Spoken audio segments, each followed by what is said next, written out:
Hello दोस्तों स्वागत है आप लोगों का एमएस क्लासेस में। आज हम लोग पढ़ने जा रहे हैं चैप्टर 3 एक्सरसाइज 3.1 का क्वेश्चन नंबर 6। तो सबसे पहले हम लोग क्वेश्चन नंबर रीड कर लेते हैं। Find the value of X Y and Z from the following equation. मतलब कि हमें यहाँ पर एक्स वाई एंड जेड की वैल्यू निकालनी है और हम लोगों को दे रखे हैं 3 पार्ट। तो सबसे पहले हम लोग एक एक करके पढ़ेंगे और इसमें एक नए कॉन्सेप्ट की जरूरत होगी। तो सबसे पहले हम लोग एक कॉन्सेप्ट पढ़ लेते हैं। तो इसमें हम लोग को जरूरत पड़ेगी, जैसे कि फर्स्ट क्वेश्चन दे रखा है हमें 4x3 5 इक्वल टू y1z5। तो हमें यहाँ पर x y एंड z की वैल्यू फाइंड आउट करनी है। तो सबसे पहले हम लोग हर एक पार्ट में अगर ऐसा कोई क्वेश्चन आता है तो आप लोगों को ये लाइन मेंशन करनी पड़ेगी, by the equality of matrix. By the equality of matrix ये लाइन मेंशन करने के बाद इसमें क्या होता है, कॉरेस्पॉन्डिंग एलिमेंट्स हमारे इक्वल होते हैं। जैसे कि यहाँ पर 4 है और इस वाली मैट्रिक्स में यहाँ पर y लिखा है, तो y की वैल्यू हमें आसानी से यहाँ पर मिल जाएगी 4।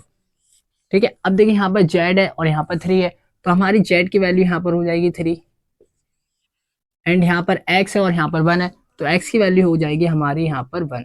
तो इस वाली कॉन्सेप्ट से by the equality of matrix corresponding elements हमारे इक्वल हो जाते हैं। ठीक है, अब हम लोग पढ़ेंगे सेकंड पार्ट। सेकंड पार्ट में अब देखिए यहाँ पर भी यही लाइन मेंशन करनी पड़ेगी, by the equality of matrix. तो मैं यहाँ पर जगह कम होने की वजह से नहीं कर रहा हूँ। ठीक है, लेकिन आप लोगों को एग्जाम में करनी पड़ेगी। अगर आप लोग ये लाइन मेंशन नहीं करेंगे तो आपके मार्क्स कटने के चांसेस रहेंगे। तो यहाँ पर लिखा है x प्लस वाई इक्वल 6 है, यहाँ पर x प्लस वाई और यहाँ पर 6 है, तो हम लोग यहाँ पर करेंगे x plus Y equal to 6। ये हो जाएगी हमारी फर्स्ट इक्वेशन। ठीक है, फिर यहाँ पर y plus Z equal to 2। तो ये है, इसे तो आसानी से सॉल्व कर देंगे तो हमें यहाँ पर मिल जाएगा z की वैल्यू 2 माइनस 5, देन z की वैल्यू हम लोगों को यहाँ पर मिलेगी -3। ठीक है, 5 प्लस जेड इक्वल, अब हम लोग देखिए थर्ड इक्वेशन हम लोगों को दे रखा है एक्स वाई, ये हमारी हो जाएगी सेकंड यहाँ पर। अब थर्ड हम लोगों को दे रखा है x Y equal to 8।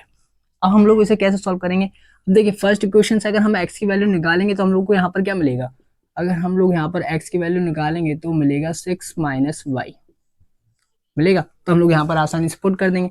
x की जगह पे अगर हम लोग 6 माइनस वाई पुट करेंगे तो यहाँ पर y इक्वल टू 8। अब हम लोग को यहाँ पर प्रोडक्ट कराएंगे तो 6y माइनस का वाई स्क्वायर इक्वल टू 8 होगा। फिर हम लोग यहाँ पर उस तरफ भेज देंगे तो ये वाई स्क्वायर पॉजिटिव हो जाएगा, देन प्लस का 6y वहाँ पर जाकर माइनस का 6y हो जाएगा और प्लस 8 इक्वल टू 0 रहेगा। अब देखिए यहाँ पर जगह कम है इसलिए मैं यहाँ पर कर रहा हूँ। अब देखिए इसे हम लोग फैक्टराइज करेंगे तो हमारे फैक्टर बनेंगे यहाँ पर वाई स्क्वायर माइनस का 4y माइनस का 2y एंड प्लस का 8 इक्वल टू 0। फिर हम लोग यहाँ पर y कॉमन ले लेंगे तो यहाँ पर मिलेगा हमें y माइनस का 4। ठीक है, कॉमन लेना आता होगा इतनी उम्मीद है मुझे। फिर हम लोग यहाँ पर -2 कॉमन लेंगे तो हमें यहाँ पर मिलेगा y माइनस का 4 इक्वल टू 0। फिर हम लोग यहाँ पर लिख सकते हैं y minus 2 and y minus 4 equal to 0। तो हम लोग को यहाँ पर y की वैल्यू मिलेगी एक 2 और एक y की वैल्यू मिलेगी हम लोगों को यहाँ पर 4। तो y की वैल्यू यहाँ पर 2 आएंगी, तो इसी वजह से x की वैल्यू भी यहाँ पर 2 आएंगी, क्योंकि यहाँ पर x की y की वैल्यू एक बार 2 रखना पड़ेगा और एक बार हमें यहाँ पर 4 रखना पड़ेगा। तो x की वैल्यू हमें एक बार मिलेगी x इक्वल टू 6 माइनस 4, तो हमें यहाँ पर मिलेगा x equal to 2 and x equal to 6 minus 2, then हमें मिलेगा x इक्वल 4। तो हमारी x की वैल्यू भी आ गई, y की वैल्यू भी आ गई एंड z की वैल्यू भी आ गई।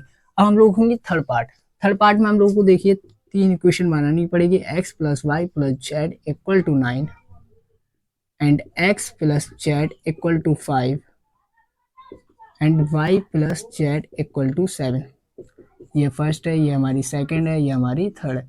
तो देखिए पहले अगर हम लोग सेकंड वाली सॉल्व करेंगे तो यहाँ पर x plus Z equal to क्या है 5, तो x की वैल्यू हम लोग निकालेंगे तो मिलेगा 5 माइनस जेड।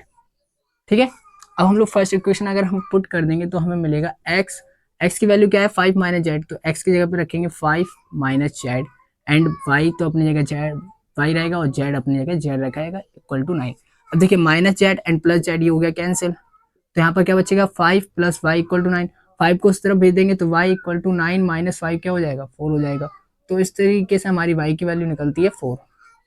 ठीक है, अब हम लोग दोबारा करते हैं थर्ड इक्वेशन से। थर्ड इक्वेशन में दे रखा है y plus Z equal to 7। ठीक है, अब हम लोग z की वैल्यू यहाँ पर निकालेंगे तो हमें यहाँ पर मिलेगा 7 माइनस वाई। ठीक है, अब हम लोग फर्स्ट इक्वेशन में फिर से पुट करेंगे, फर्स्ट इक्वेशन में फिर से पुट करेंगे x plus Y plus Z equal to 9 में।